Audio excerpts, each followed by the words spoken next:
Every time you use AI, it runs inside a giant warehouse full of computers. These warehouses gulp huge amounts of electricity and water and take up tons of land. Earth is starting to run out of room and power for them, so tech companies got creative. They asked, what if we put the data centers in space? In the right orbit, the sun never sets, giving you nearly free and constant solar power.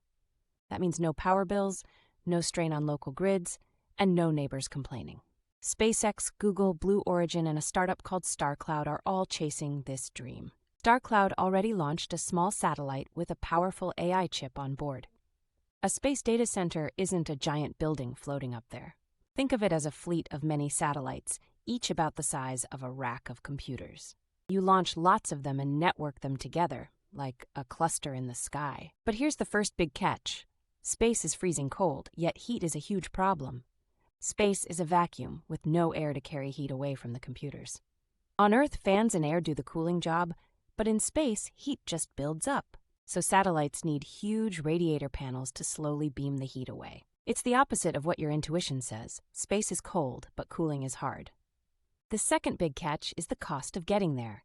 Right now, it costs roughly $1,000 to launch just 1 kilogram into orbit. Experts say that price needs to drop about 5 times to $200 per kilogram. That's the bet companies are making on cheaper reusable rockets. This isn't happening at scale tomorrow.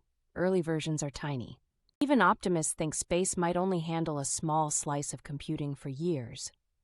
But the basic idea is sound: free sunlight up high if we can solve heat and cost. So the cloud might one day literally be above the clouds.